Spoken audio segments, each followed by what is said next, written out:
अगं काय नेहा, अगं नेहा, अगं दीप्ती तू आहेस होय. केव्हाची मध्ये तुझं लक्षच नाहीये. आणि काय करे कुठे चालली एवढी नटून नटून? अगं माझ्या लेकीकडे चालले. हं?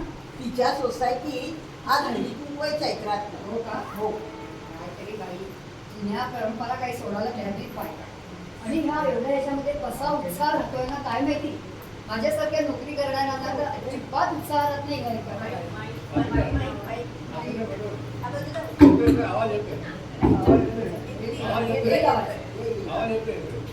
अगं दीप्ती, पूर्वीच्या तुझं म्हणणं हे काय मला पटत नाही बरं का.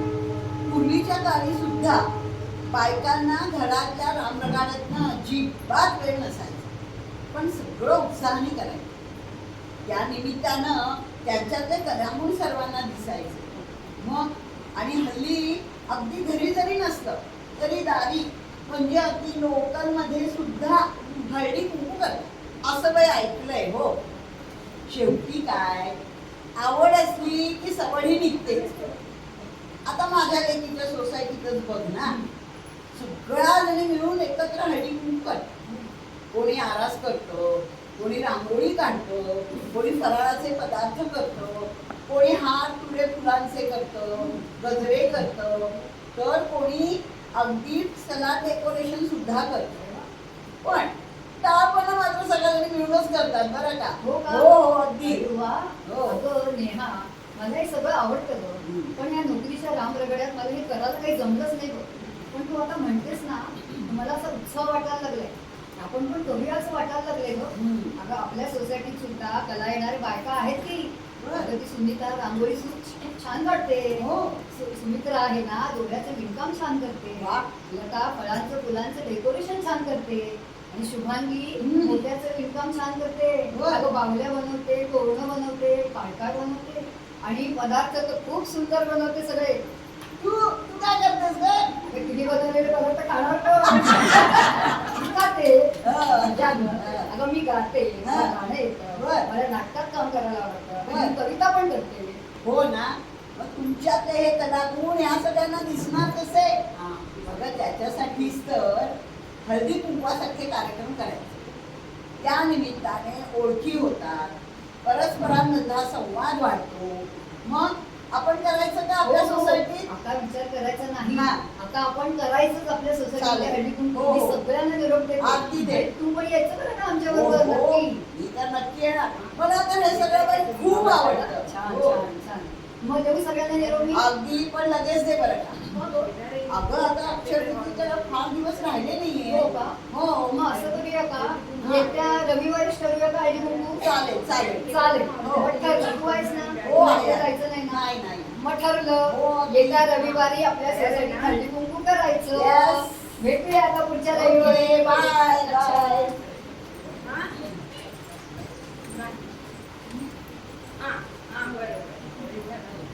चला आहे लवकर चला, चला, चला. वेळ झाला. सामान घेतलं का सगळं? हो, घेतलं, घेतलं. आणि हो मी सांगितलेले सगळं करून आणलंय. अरे वा. आणि पदार्थ सुद्धा करून वा, आणले. छान, छान, छान. मी आमच्या दारातली फुलं घेऊन आले. मी आता त्या कचरा करणार आहे. मी तिच्या पिशवीत ठेवून दिलेली आहे. बरोबर. काकू, कचरा तर मी करते, पण गहू कुठे वाटायची सांगा बरं. मी सगळं सामान आणलंय. ते सामान आधी तिकडे ठेव आणि हा सेंटर पीस घे इथे. धर. आणि ती टिकल्यांची साडी आणली आहे ना, ती घाल ह्याच्यावर. एक जरा ती साडी टिकल्यांची. हो. ते आणि पाळणा आणलाय का हो, कोणी? आणलाय. मला आणलेला आहे. हा, ते सगळं आणते. बरं का मैत्रिणींनो, ही चैत्र गौर माहेरवाशी नसते बरं का. म्हणजे चैत्राच्या तृतीयेला तिला पाळण्यात बसवतात ते थेट अक्षय तृतीयेपर्यंत. आणि महिनाभर असं पाळण्यात तिला ठेवून माहेरवाशी म्हणून अगदी गोड कौतुक केलं जातं तिचं. अगं ही चैत्र गौर माझ्या अन्नपूर्णाच आहे. बर. आणि ती चैत्र गौर अन्नपूर्णा कशी झाली त्याची पण एक कथा आहे. एकदा शिवपार्वती काही येतोय ना? नाही माझा अक्षर नाही होणार. येईल आवाज. सगळे शांत.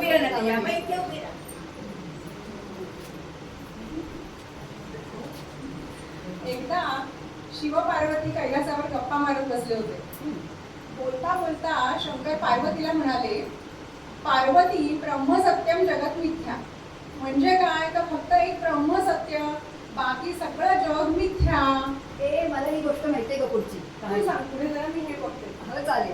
महादेव पार्वतीला म्हणाले ब्रह्मसत्य जगन मिथ्या. तर त्याच्यानंतर पार्वती म्हणाली, मग हे सुंदर जग, चराचर सृष्टी, नाती होती, ही पण सगळी मिथ्या? महादेव म्हणाले हो, ही पण मिथ्या. मग पार्वती म्हणाली बरोबर आहे, पण आपण जे अन्न ग्रहण करतो ते तर सत्यच आहे की नाही? तर महादेव म्हणाले नाही, तेही मिथ्या आभासी आहे, असं म्हणाली चक्क महादेव. हो ना. अगं पण काय झालं माहितीये का, महादेव अन्नाला सुद्धा मिथ्या आभासी म्हणताय. याचा पार्वतीला जरा मनातनं रागच आला.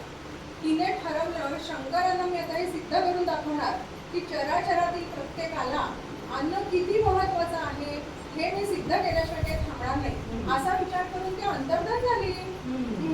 अगो बाई, मग काय झालं?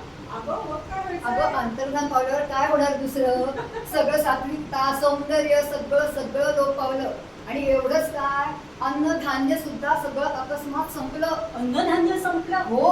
मग मानव पशु पक्षी यांचं काय झालं? अगं काय झालं म्हणून काय विचारते? हा. सारे पशु पक्षी मानव ऋषी मुनी बरं. सगळे कैलासावर महादेवांकडे आले. बरं. महादेव पडली योगी. हम्म. ते म्हणाले, मी तुम्हाला ज्ञान देतो, वैराग्य देतो. अगं पण भुकेला पोटी कसलं सुचतंय वैराग्य? हो ना. ते म्हणाले, आधी ज्ञान वैराग्य नाही, आधी आमच्या अन्नाची व्यवस्था करा. असे म्हणून ते सगळं विनवणी करू लागले हो महादेवांना. अगं पण अन्न तर लोप पावलं होतं ना. मग महादेवांनी एवढ्या सगळ्या लोकांसाठी अन्नधान्याची व्यवस्था केली तरी कशी? हे सांगते. हा, एक ऋषी होते. त्यांनी सांगितलं, काशी नगरीमध्ये एका घरामध्ये फक्त अन्न मिळतंय. तेव्हा महादेव स्वतः त्या घरी गेले आणि त्या घरासमोर उभं राहून ओम भगवती भिक्षां देही असं म्हटल्याबरोबर आतून नाजूक आवाज आला, भिक्षेमध्ये ज्ञान देऊ की वैराग्य? महादेवाने ओळखलं, या पार्वती माताच आहेत. आणि आतमध्ये डोकावून बघितलं तेव्हा साक्षात मंगल्याची मूर्ती पार्वती देवी हातात अन्नाचं अक्षय पात्र घेऊन सगळ्यांना भोजन देऊन तृप्त करत होती. अगं महादेव आतमध्ये आले, पार्वतीने हसून बघितलं त्यांच्याकडे आणि त्यांनाही भोजन देऊन तृप्त केलं. आणि महादेव तृप्त झाल्यानंतर सगळी चराचर सृष्टी तृप्त झाली, सगळ्यांची भूक शमली आणि सगळे समाधानी आणि शांत झाले. अगं होणारच ना.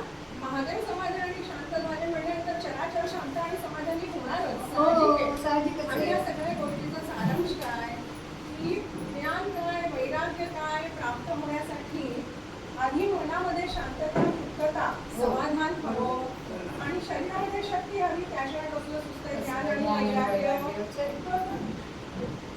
हे सगळं.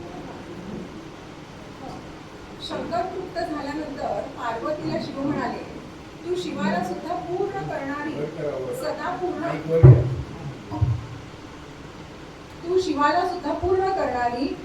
पूर्ण अन्नपूर्ण आहेस.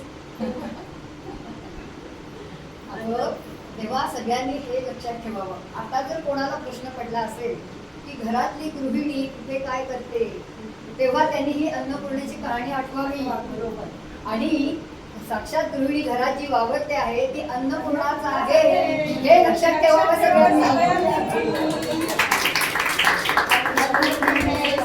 पूर्णे शंकर प्राणवल्लभे ज्ञान वैराग्य सिद्ध्यर्थम भिक्षां देहि च पार्वती. अन्नपूर्णेविषयी किती छान कथा ऐकली. त्यामुळे चैत्रगौर म्हणजे काय हे कळलं. पण काकू, मला अजून एक प्रश्न पडला आहे. अक्षय तृतीयेचं एवढं काय महत्व आहे नक्की? ज्ञानदा, काकू कामात आहे, तुला त्रास देऊ नकोस बरं. तुला मी किती वेळा सांगितलंय, हल्ली लेख येतात, वसंत उत्सव, चैत्र गौर, अक्षय तृतीया, सगळ्या विषयांवरती लेख आलेले असतात. त्याचं जरा वाचन करायचं. अगं ती एवढं उत्साहाने विचारते तर सांगते की मी. खुशाल. अगं अक्षय तृतीया तर हा 3.5 मुहूर्तापैकी एक मुहूर्त आहे आणि ह्या दिवशी काही केलं तर ते क्षय होत नाही. क्षय होत नाही म्हणजे काय? अगं क्षय होत नाही म्हणजे नाश पावत नाही. हा जो अर्धा मुहूर्त आहे त्या मुहूर्ताचं औचित्य साधून शेतकरी पेरणी करतो, नवीन झाडं लावतो. शिवाय सामान्य लोक जे असतात ते लोक नवीन सोनं नाणं खरेदी करतं, कोणी नवीन गाडी घेतं, कोणी घर घेतं, कोणी आपल्या ग्रहाची गृहशांत करतो, कोणी गाडी घेतं.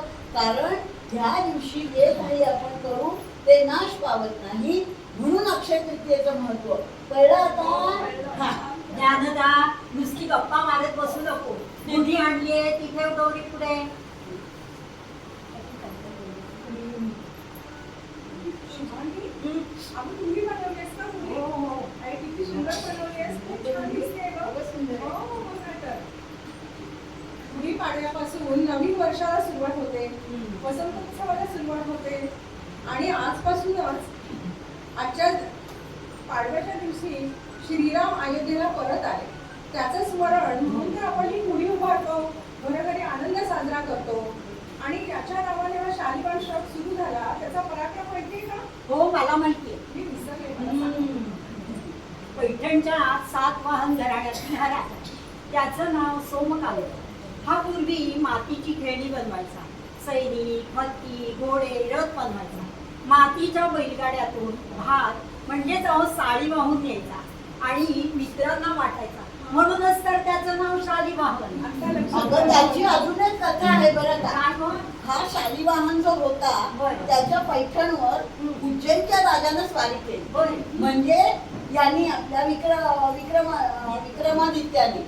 आणि काय झालं की शालिवाहनाने जे सगळं मातीचं एवढं सैन्य बनवलं होतं बरं. हजारोच्या संख्येने, त्या सगळ्या सैन्याला त्यांनी आपल्या मंत्र सामर्थ्यानं जिवंत केलं आणि युद्धात विजय मिळवला.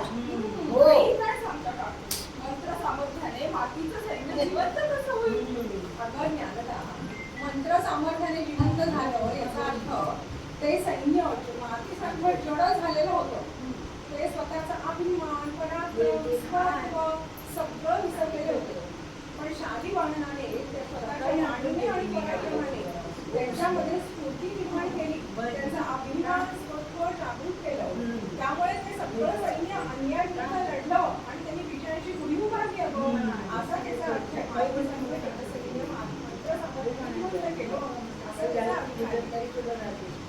या गोष्टीचा असा अर्थ आमच्या पिढीला पटेल बरं का? समाजाला जागं करणाऱ्या शालिवाहनाचा आदर्श ठेवायलाच हवा. बरोबर, खरंय. समाजाला जागं करणाऱ्या, त्यांच्या चैतन्य निर्माण करणाऱ्या अनेक व्यक्ती याच ऋतू जन्मात आल्या. चैत्रात नवमीला श्रीराम, पौर्णिमेला हनुमान, अक्षय तृतीयेला परशुराम, तर वैशाख शुद्ध पंचमीला शंकराचार्यांचा जन्म झाला. अगं हे तर सगळे चैतन्याचे अवतार. अगं हा ऋतू चैतन्याचा, नाविन्याचा, फळा फुलांच्या बहराचा. खरंय. अगं या कविराजाचं वर्णन करणारं कितीतरी कविता आहेत आणि कितीतरी गाणी सुद्धा प्रसिद्ध आहेत. खरंय. अगं पण हे झालं पद्य. पण गद्यामध्ये दुर्गाबाई भागवत यांचं ऋतुचक्र हे पुस्तक आहे. 6 ऋतूंचं अत्यंत सुंदर वर्णन त्यांनी केलेलं. हे मैत्रिणींनी तुम्ही वाचलंय का पुस्तक? खूपच पुस्तक वाचण्यासारखं आहे. सर्वांनी हे जरूर वाचावं. आणि अगं त्या ऋतूचा राजा वसंत आणि त्याची तर गाणी कितीतरी प्रसिद्ध आहे. अगं सुमित्रा, तुला येतं ना ते ऋतुराजा जवळ आला म्हण ना गं. आपली आता वेळ झालेलीच आहे. जवळजवळ सजावट आपण झालेलीच आहे. आपण पण गौरीचं मनोरंजन करूया ना. म्हण म्हण.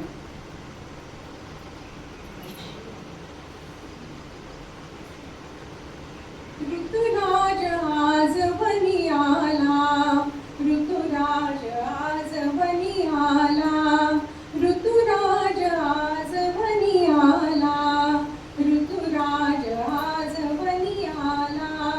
नव सुमनांचा नव कलिकांचा, नव सुमनांचा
कविता म्हणून मी घेऊनच आले अरे बरोबर. वा.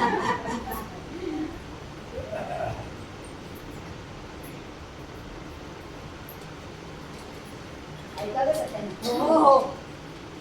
आज झुल्यात बसली सुरेख चैत्र गौरव, आज झुल्यात बसली सुरेख चैत्र गौरव, कशी दिसते नाजूक जशी चंद्राची कोड, लाडकोड करा तिचे नाव माकू घाला, लाडकोड करा तिचे नाव माकू घाला, सुरंगीचा गजरा तिच्या केसात गमा, बोलावून तिच्या सख्या द्यावे पणे आंबे डाळ, बोलावून तिच्या सख्या द्यावे पणे आंबे डाळ, मनोभावे म्हणावे माझे कुंकू सांभाळ, लाडू करंज्या जिलेबी कधी करा पुरणपोळी, लाडू करंज्या जिलेबी कधी करा पुरणपोळी, तिच्या तृप्त चेहऱ्याने सुख भरते ओढे, महिनाभर माहेराला येते गौर राहाया, महिनाभर माहेराला येते गौर राहाया, माय बाप घर तिचे डोळे भरून पाहा, बालपणीच्या क्षणांचे वेचताना कणकण, बालपणीच्या क्षणांचे वेचताना कणकण, पदरात साठविते शेवटी तिची आठवण, वा साडी चोळी देऊन तिची भरावी गवटी, साडी चोळी देऊन तिची भरावी गवटी, लेक सुखाचं चांदण येत नशिबानं पोटी, लेक सुखाचं चांदण येत नशिबानं पोटी. अगं गप्पा गोष्टी गाणी कविता हे सगळं करता करता वेळ कुठे गेला कळलंच नाही. आणि बघ ना किती सुंदर आवाज झालीये. आपण एकदम तयार आहोत आता. बायका कधी येऊदे कधी कुंकवाला. हो ना. काकू, मला एक सांगायचंय. आज मला इथे येऊन खूप छान अनुभव झाला. नवीन नवीन गोष्टी कळल्या. अन्नपूर्णेची, शंकराची, त्यातून काहीतरी शिकायला मिळालं. हे कळलं की प्रत्येक उत्सवामागे काहीतरी भाव आणि मूल्य असतं. मी सुद्धा मोठी झाल्यावर हळदी कुंकू किंवा इतर नवीन नवीन उपक्रम करण्याचा पूर्ण प्रयत्न करेन आणि आपली संस्कृती जपेन. हो ना. आता आपल्याला काळजीच नाही, आपली नवीन पिढी आता तयार वारसा पुढे वाढणार. छान छान छान. चला. हळद कुंकू लावणे हा धर्म नारीचा, हळद कुंकू लावणे हा धर्म नारीचा, मांडूया ग सोहळा हा चैत्र गौरीचा, मांडूया ग सोहळा हा चैत्र गौरीचा, मांडूया ग सोहळा हा चैत्र गौरीचा, मांडूया ग सोहळा हा चैत्र गौरीचा.